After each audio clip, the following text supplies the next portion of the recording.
우리의 유산, 제7과 실현과 시험의 기간, 존 테일러 회장. 브리감 영 회장이 돌아가신 후 존 테일러 회장이 관리하는 12사도 정원회가 3년 동안 후기 성도들을 인도하였다. 1880년 10월 10일 존 테일러는 교회의 회장으로 지지되었다. 테일러 회장은 천부적인 저술가이자 저널리스트였는데 그는 속죄에 관한 책을 출판하였으며 타임즈 앤드 시즌스와 더 몰몬을 포함한 교회의 매우 중요한 정기 간행물을 편집하였다. 그는 여러 면에서 회복된 복음에 대한 그의 헌신과 용기를 보여주었다. 한 예를 들면 그는 자발적으로 그의 형제들과 함께 카테이지 감옥에 갇혔으며 그곳에서 4발의 총탄을 맞기도 했다. 그의 개인적인 생활 신조인 하나님의 왕국 아니면 그 어느 것도 아니다. 라는 말은 하나님과 교회에 대한 그의 충성심을 함축하고 있다. 선교사업. 테일러 회장은 복음이 땅 끝까지 전해지도록 하기 위해 자신이 할 수 있는 모든 일을 다하기로 결심했다. 1879년 10월 연차 대회에서 그는 사도로 부름받은 지 얼마 되지 않은 모세스 대처 장로를 멕시코의 멕시코시티에서 복음을 전파하라는 부름을 주었다. 대처 장로와 다른 2명의 선교사는 1879년 11월 13일 멕시코시티의 첫 번째 교회 지부를 조직하였는데 지부장으로는 플로티노시 로다카나티 박사가 부름받았다. 로다카나티 박사는 스페인어판 몰몬경에 관한 소책자를 읽고 테일러 회장에게 교회에 관한 추가적인 정보를 요한다는 편지를 보낸 후 개종한 사람이다. 12사도 중 1명과 3명의 선교사들에 의해 회복된 복음이 서서히 멕시코 사람들 사이에서 전파되기 시작했다. 1881년 4월 6일에 대처 장로와 페라모르즈 영 장로와 파이스 형제는 해발 5000m에 이르는 포파카테페텔 산에 올라가 간단한 혼납식을 가졌다. 대처 장로는 주님 앞에 무릎을 꿇고 멕시코 백성들이 그들의 목자인 주님의 목소리를 들을 수 있도록 멕시코 백성들과 멕시코 땅을 혼납하였다. 대처 장로는 솔트레이크 시티로 돌아와 몇몇 선교사들이 추가적으로 더 멕시코에서 봉사하도록 추천하였다. 얼마 있지 않아 훗날 제1회장단의 일원이 된 앤소니 W. 어빈스를 포함한 몇몇 젊은이들이 멕시코에서 봉사하기 시작했다. 밀턴 트레조는 스페인에서 태어나 자라면서 어떠한 종교에도 가입하지 않았다. 필리핀에서 군복무를 할 때 그는 로키 산맥의 몰몬들에 관한 이야기를 듣고서 그들을 방문하고 싶다는 강한 소망을 갖게 되었다. 후에 그는 심한 병이 들었는데 꿈속에서 유타를 방문해야 한다는 소리를 들었다. 그는 병이 완쾌되었을 때 솔트레이크 시티로 여행을 했다. 그는 브리감 영을 만났으며 복음에 대해 알아보기 시작했다. 그는 자신이 진리를 발견했다는 확신을 갖게 되었으며 교회의 회원이 되었다. 멕시코에서 선교 사업을 시작한 그는 스페인어를 사용하는 사람들이 스페인어로 된 몰몬경을 읽을 수 있도록 중요한 역할을 하는데 영적으로나 지적으로 이미 준비가 되어 있었다. 테일러 회장은 또한 미 서부에 사는 인디언들에게 복음을 전하기 위해 선교사들을 불렀다. 아모스 라이트의 선교 사업은 와이오밍주 윈드리버 인디언 보호구역에 거주하는 슈션족 가운데에서 큰 성과를 거두었다. 단 몇 개월 만의 봉사로 라이트는 와사키 추장을 포함한 300여 명 이상의 인디언들을 침례주었다. 또한 후기 성도 선교사들은 애리조나 주와 뉴멕시코주에 거주하는 나바오족, 푸에블로족 및 주니족에게 복음을 전하였다. 윌포드 우드럽은 호피족, 아파치족 및 주니족 등과 같은 인디언들에게 1년 정도 선교 사업을 하였다. 암몬 엠테니는 100명 이상의 주니족 인디언들에게 침례를 주는데 도움을 주었다. 선교사들은 영국과 유럽에서도 복음을 계속 전했다. 1883년 유타주 리아이에 살고 있던 독일 태생의 토마스 비신거는 유럽 선교부에서 봉사하라는 부름을 받았다. 그와 폴 해머는 체코슬로바키아의 프라하로 보내졌다. 그 지역은 당시 오스트리아 헝가리 제국의 일부였다. 선교사들은 법률로 전도 활동이 금지되어 있었기 때문에 그들이 만나는 사람들과 일상적인 대화를 하기 시작했다. 이러한 대화들은 종종 종교적인 주제로 화제가 바뀌었다. 이러한 방식으로 전도한 지 채 한 달도 못 되어 비신거 장로는 체포되어 2달 동안 감옥에 갇히게 되었다.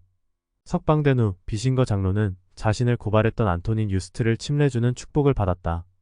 유스트 형제는 체코슬로바키아 최초의 후기 성도가 되었다. 복음은 폴리네시아에도 전파되었다. 두 하와이 선교사인 키모펠리오 장로와 사무엘 마누아 장로는 1862년에 사모아로 파송되었다. 그들은 약 10명의 사람들을 침례주었으며 마누아 장로는 사모아에서 25년 동안이나 자신이 개종시켰던 사람들과 함께 살았다.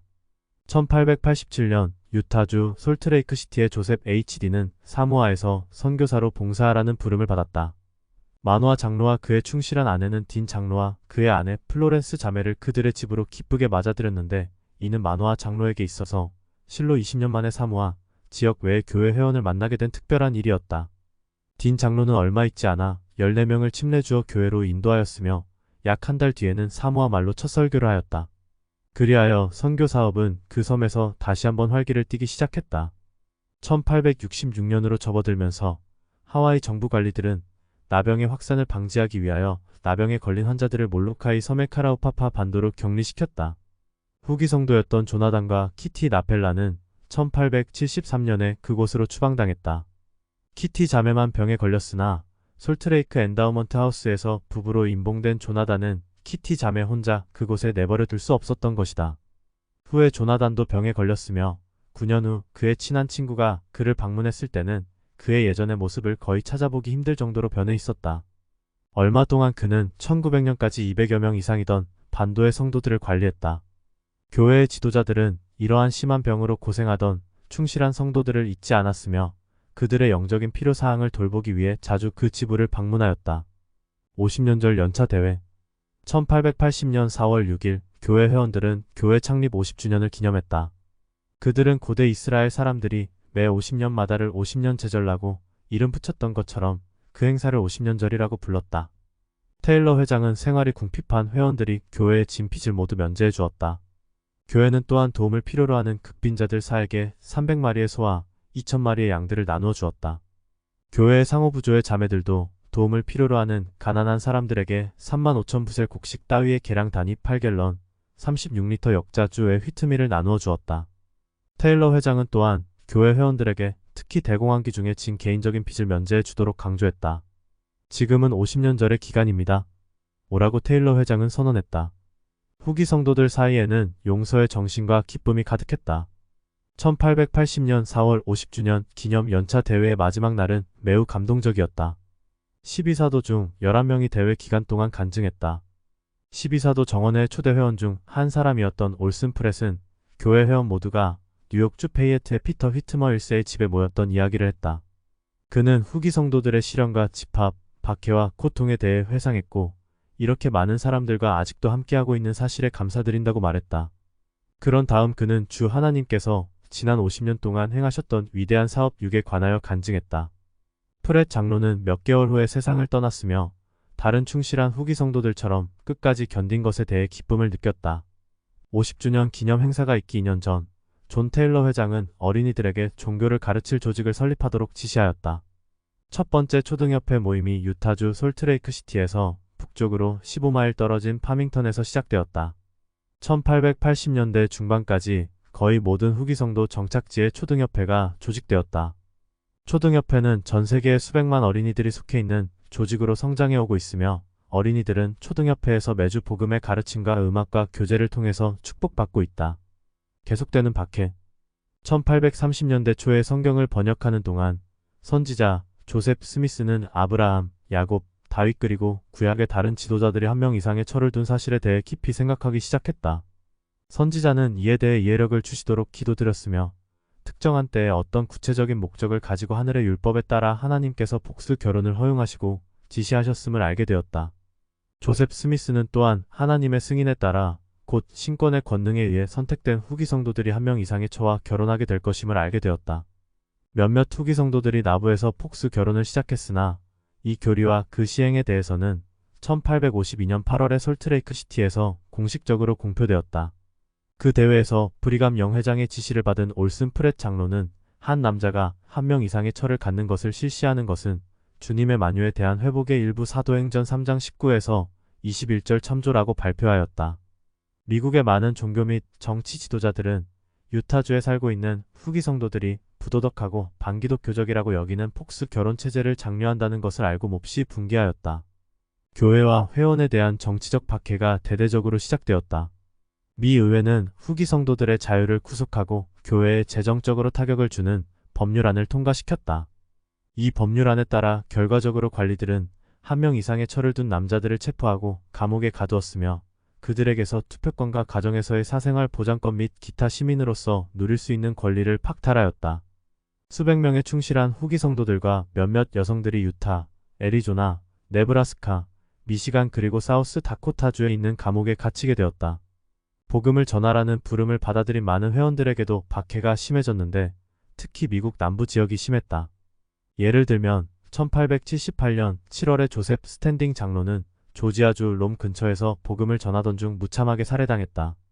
후에 사도가 된 그의 동반자 루저 클로슨 장로는 겨우 죽음을 모면했다.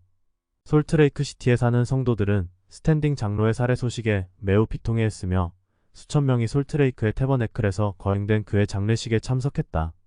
존 깁스, 윌리엄 베리, 윌리엄 존 스밋, 헨리 톰슨 장로는 교회에 대한 대중들의 인식을 바꿔보기 위해 테네시 전역을 여행했다.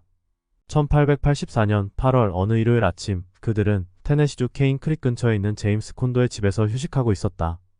킵스 장로가 말씀을 준비하기 위해 성경을 공부하고 있을 때 폭도 한 명이 숲에서 뛰어나와 그에게 총을 쏘았다. 그로 인해 깁스 장로와 베리 장로가 목숨을 잃었다. 학교 교사였던 깁스 장로에게는 아내와 세 자녀가 있었는데 그들은 깁스 장로의 죽음으로 인해 매우 애통해하였다. 깁스 자매는 43년 동안 미망인으로 지냈으며 아이들을 양육하기 위해 산파일을 하였다. 그녀는 남편과 다시 만날 재회의 기쁨을 고대하면서 복음 가운데에서 생을 마쳤다. 많은 선교사들이 살해당하던 당시의 선교부장 대리로 봉사하고 있던 브리감 헨리 로버츠는 생명의 위험을 감수하면서까지 깁스 장로와 베리 장로의 시신을 무덤에서 몰래 파내어 유타로 옮겨왔다. 유타주의 많은 와드에서는 두 장로에게 경의를 표하는 추모식을 거행하였다. 다른 지역의 선교사들은 피가 등줄기를 타고 흘러내릴 때까지 채찍질 당하였으며 많은 선교사들이 채찍질로 인한 심한 상처 때문에 목숨을 잃기도 했다. 당시의 교회 회원이 된다는 것은 결코 쉬운 일이 아니었다. 많은 교회 지도자들이 폭수 결혼한 사람들을 수색하는 연방 보안관들의 체포망을 피하기 위해 잠적했다. 많은 가족들은 이 보안관들이 늦은 밤 집으로 침입하는 것을 두려워하였다. 조지 큐 캐논 회장, 로렌조 스노우, 루드가 클로슨, 브리감 헨리 로버츠, 조지 레이놀즈와 다른 많은 성도들이 투옥되었으며 그들은 감옥에서 책을 저술한다든지 감옥 내 학교에서 가르친다든지 가족에게 편지를 쓰면서 시간을 보냈다. 존 테일러 회장은 솔트레이크에서 북쪽으로 약 20마일 떨어진 유타주 케이스빌로 강제 추방당하였는데 그는 1887년 7월 25일에 그곳에서 세상을 떠났다. 그는 이 지상의 예수 그리스도에 대한 간증을 전하고 주님의 왕국을 건설하기 위해 그의 생을 다 바친 충실하고 용감한 사람이었다. 윌포드 우드럽 회장. 윌포드 우드럽은 교회에서 가장 성공적인 선교사 중 한 명이었으며 또한 선지자적인 통찰력과 교회에 대한 충성심으로 유명했다.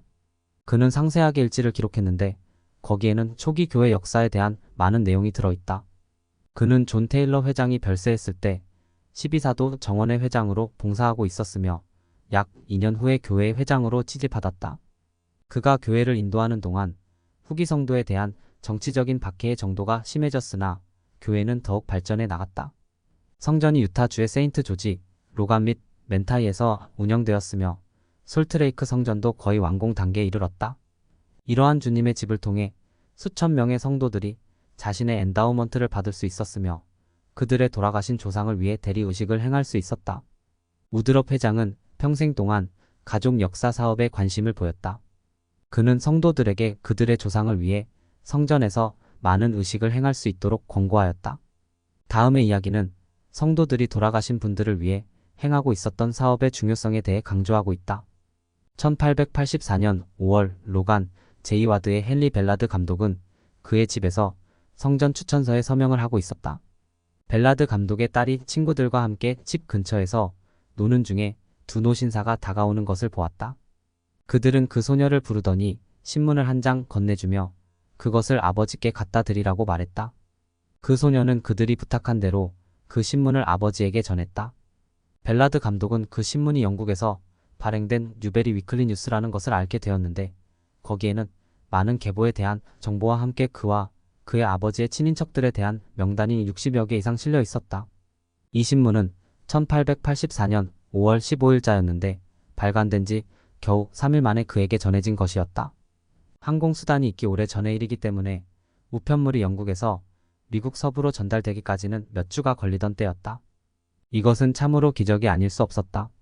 다음 날 벨라드 감독은 그 신문을 성전으로 가져갔으며 당시 성전장이었던 마리너 W. 메릴에게 그 신문을 얻게 된 경위를 설명했다. 메릴 성전장은 다음과 같이 말했다. 벨라드 형제님, 세상 저편에 계신 누군가가 그들에 대한 사업이 행해지길 간절히 바라고 있으며 그들은 이 신문이 형제님의 손에 건네진다면 형제님께서 그 일을 행하실 것임을 잘 알고 있었던 것입니다. 그 신문은 유타주 솔트레이크 시티에 있는 교회 역사 도서관에 보관되어 있다. 교회에 대한 박해에도 불구하고 교회의 지도자들은 여전히 미정착지에 대한 개척을 강조하였다. 1885년 초기 많은 후기 성도들이 개척지 주아레즈와 개척지 디아즈와 같은 마을들을 세우면서 멕시코의 소노라와 치후아후아에 정착했다. 교회 회원들은 개척을 위한 장소로서 북쪽의 캐나다 지역을 살펴보았다. 캐시밸리 스테이크의 찰스 오 카드 스테이크 부장은 1886년 엘버타 남부의 후기 성도들의 공동체를 설립했다. 1888년 겨울까지 캐나다 서부에 살고 있던 후기 성도는 100명이 넘었으며 1890년대 동안에는 더 많은 후기 성도들이 와서 관계시설과 철도 건설 사업에 참여하였다. 많은 교회 지도자들이 엘버타에서 그들의 지도력을 발전시켜 나갔다. 선언문 1880년대가 막바지에 이를 무렵 미 합중국 정부는 복수 결혼한 사람들에 대한 투표권과 배심원으로 봉사할 수 있는 권리를 박탈하였으며 심하게는 교회가 소유할 수 있었던 재산까지 제한하는 추가적인 법률안을 통과시켰다. 더 많은 가장들이 몸을 숨기게 됨에 따라 후기 성도 가족들은 어려움을 겪게 되었다. 윌포드 우드럽 회장은 주님의 인도를 구하였다. 1890년 9월 23일 저녁 선지자는 영감에 따라 교회 회원들에게 복수 결혼을 금하는 내용의 선언문을 썼다. 주님께서는 윌포드 우드럽 회장에게 복수 결혼의 시행을 중지하지 않는 한미 합중국 정부가 성전을 강점할 것이며 이렇게 되면 산 자와 죽은 자를 위한 사업이 끝나게 되리라는 것을 시연을 통해 보여주셨다. 1890년 9월 24일 제1회장단과 12사도 정원회가 선언문을 지지했으며 성도들은 1890년 10월 연차 대회에서 이 선언문을 승인했다. 오늘날 이 선언문의 내용은 교리와 성약의 선언문 1로 실려있다. 교회의 이러한 조치에 따라 연방 관리들은 복수 결혼을 반대하는 법률을 위반한 혐의가 있는 후기 성도들을 사면한다고 공포하였으며 그로 인해 많은 박해와 핍박이 그쳤다. 그러나 윌포드 우드럽 회장은 다음과 같이 설명하였다. 하늘에 계신 하나님께서 제가 행했던 일을 하도록 저에게 명하지 않으셨다면 저는 모든 성전을 잃고 말았을 것입니다. 저 또한 감옥에 갔어야 했으며 다른 모든 사람들도 그곳으로 가게 해야 했습니다. 제가 그렇게 하도록 명을 받은 시간이 왔을 때 저는 그것을 분명히 이해할 수 있었습니다. 저는 주님 앞으로 나아갔으며 주님께서 말씀하신 대로 썼습니다. 선언문에 관한 윌포드 우드럽 회장의 3가지 연설문에서 발췌, 선언문 1 다음에 추가됨. 미 합중국의 의회가 아니고 바로 하나님께서 복수 결혼의 공식적인 중단을 가져오게 하셨던 것이다. 계보협회. 후기 성도들은 계보협회를 창설하기 오래전부터 돌아가신 조상들의 삶에 관한 기록들을 모았다. 윌포드 우드럽, 올슨 프렛 그리고 히버 제이 그랜트도 성전 의식을 대리로 행했던 수천 명의 조상들의 이름을 얻었던 사람들에 속한다. 1894년 제1회장단은 계보협회를 조직하도록 지시했고 초대 지도자로 프랭클린 디 리차즈 장로를 불렀다. 도서관이 설립되었으며 협회의 대표는 성전 의식이 수행될 수 있도록 전 세계로 여행하며 사람들의 명단을 찾아다녔다. 이 협회는 후에 교회의 가족 역사부로 발전했다. 1894년 4월 연차 대회에서 우드럽 회장은 계보 사업에 관한 계시를 받았다고 발표하였다.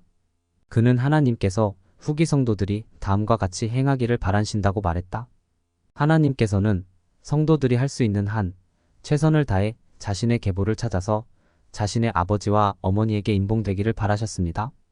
자녀들도 그들의 부모에게 임봉되도록 하여 여러분이 할 수 있는 한 끝까지 이러한 임봉의 끈이 연결되게 하십시오.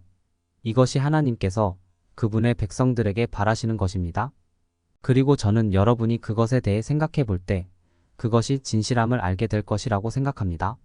후기 성도들은 지금도 계속 자신들의 돌아가신 조상들의 기록을 찾고 또한 자신을 위해서도 성전 의식을 받도록 권고받고 있다. 1885년부터 1900년까지 많은 교회 회원들이 계보 선교사로 봉사했다. 그들은 솔트레이크 시티로 초대되어 총관리 여건으로부터 그들의 사업에 대한 축복을 받았다. 그들에게는 또한 선교사 카드와 승인서가 제공되었다. 그들은 친척을 방문하고 무덤에 있는 묘비에서 이름을 기록하고 지방행정관청의 기록과 가족 성경을 연구하고 성전 사업이 수행되도록 할 수 있는 값진 정보들을 가지고 그들의 집으로 돌아왔다. 많은 선교사들이 주님이 그들과 함께 하시며 종종 그들에게 필요한 관련 자료들을 지시해 주신다는 강한 확신을 갖게 하는 영적인 경험을 하였다고 기록하였다. 솔트레이크 성전의 헌납. 윌포드 우드럽 회장은 그의 생애의 많은 부분을 성전 사업에 헌신했다. 그는 세인트 조지 성전의 초대 성전장으로 봉사했으며 멘타이 성전을 헌납하였다. 솔트레이크 성전의 초석이 세워진 지 40년이 지난 후 윌포드 우드럽 회장은 이 역사적인 성전의 헌납을 큰 기대를 가지고 기다렸다. 성전 헌납식은 1893년 4월 6일부터 18일까지 약 7만 5천여 명의 사람들이 참석한 가운데 열렸다. 4월 6일 첫 번 헌납식이 끝나고 우드럽 회장은 자신의 일지에 다음과 같이 기록했다. 하나님의 영과 권세가 우리에게 임했다. 예언과 계시의 영이 우리에게 임했고 사람들의 마음은 감동으로 가득 찼으며 많은 것들이 우리 앞에 펼쳐졌다. 몇몇 투기 성도들은 천사를 보았으며 이미 돌아가신 교회 회장과 교회의 다른 지도자들을 본 성도들도 있었다. 우드럽 회장이 자신의 90번째 생일 축하 모임에 참석했을 때 수천 명의 주일학교와 어린이들이 템플 스퀘어에 있는 태버네클에 모여 그를 축하해 주었다. 그는 크게 감동하여 감격스러운 목소리로 그가 10살 때 개신교의 주일학교에 참석해 사도와 선지자에 관해 읽었던 이야기를 어린이들에게 들려주었다. 그는 집으로 돌아와 하나님께 살아생전에 이 지상에서 한 번 더 사도와 선지자들을 볼 수 있게 해달라고 간구했다. 이제 그는 사도와 선지자들이 함께 있는 곳에 서 있게 되었으며 이와 같이 그의 기도는 여러 차례 응답되었다. 그로부터 1년 후인 1898년 9월 2일에 우드럽 회장은 샌프란시스코를 방문하던 중에 운명을 달리했다. 로렌조 스노우 회장과 11조. 우드럽 회장이 별세한 후 12사도 정원회의 회장이었던 로렌조 스노우가 교회의 회장이 되었다. 그는 자신의 책임에 대해 잘 준비해왔던 현명하고 사랑이 많은 지도자였다. 그는 그 당시까지의 모든 말일의 선지자들과 개인적인 친분이 있었으며 그분들에 의해 가르침 받아온 사람이었다. 1900년 11월 그는 성도들을 태버네클에 모이게 하였으며 종종 선지자 조셉 스미스와 선지자의 가족을 방문하여 그들과 함께 식사를 하면서 선지자와 사적인 면담을 했다고 말했다. 그는 조셉이 하나님의 선지자임을 알고 있었는데 그것은 주님께서 이 진리가 가장 분명하고 완벽하다는 것을 자신에게 보여주셨기 때문이었다. 스노우 회장이 회장으로 봉사하던 시기에 교회는 폭스 결혼에 반대하는 연방 정부의 법률 때문에 야기된 심각한 재정적인 어려움에 직면했다. 스노우 회장은 교회가 안고 있는 심각한 부채를 어떻게 청산할 수 있을 것인가에 대해 깊이 생각하고 주님께 인도를 구하였다. 이듬해인 1899년 4월 연차 대회에서 그는 유타주 세인트 조지를 방문해야겠다는 영감을 받았다. 그는 그곳에서 열린 모임에서 말씀을 하던 중에 말씀을 잠시 멈추었는데 잠시 후 그는 자신이 계시를 받았었다고 말했다. 교회 성도들이 11조의 법을 소홀히 했으며 이에 주님께서는 그에게 교회 회원들이 완전한 11조를 바치는 데 더 충실하면 그들에게 축복이 내릴 것이라고 말했다. 선지자는 유타 전역에서 모임에 참석한 회중들에게 11조의 중요성에 관해 말씀을 전했다. 성도들은 그의 권고에 따랐으며 그해의 성도들은 전년도에 비해 거의 2배에 가까운 11조를 바쳤다. 1907년까지 교회는 교회의 모든 채권자들에게 갚을 충분한 기금을 보유하게 되었으며 결국 교회의 모든 빚이 청산되었다. 1898년 본부 청려 상호 향상회를 위한 리셉션에서 조지 큐 캐논 회장은 제1회 장단이 현명하고 사려 깊은 몇몇 여성들을 선교사로 부르겠다고 결정했다는 사실을 발표했다. 이러한 발표가 있기 전부터 몇몇 자매들이 선교사로 나가는 그들의 남편을 동행한 적이 있긴 했으나 자매들이 주 예수 그리스도의 대표자로서 공식적으로 부름받고 성별받은 것은 이번이 처음 있는 일이었다. 자매들에게는 선교사로 봉사할 의무가 없지만 지난 수십 년간 수천 명이 복음 선교사로서 이러한 특권을 행사했으며 복음 선교사로서 용감하게 주님을 위해 봉사했다. 로렌조 스노우 회장이 봉사하던 시기에 교회는 20세기를 맞았다. 새로운 세기가 시작될 당시 교회는 43개의 스테이크와 20개의 선교부 및 967개의 와드와 지부가 있었다. 성도들은 28만 3,765명에 달하였으며 성도들 대부분이 미합 중국의 로키 산맥 지역에 거주하고 있었다. 4개의 성전이 운영되고 있었으며 교회 회원들에 관한 기사를 싣는 출판물로는 청소년 인스트럭터, 임프루브먼트 일학, 청녀 저널 등이 있었다. 최소한 새로운 한 개의 선교부가 곧 개설될 것이라는 소문이 퍼졌으며 후기 성도들은 다음 100년 동안 어떠한 일이 일어날지를 거의 상상할 수도 없었다. 이제까지 그들은 후기 성도들이 교회의 운명에 관한 예언들이 성취될 것임을 확신하고 있었다.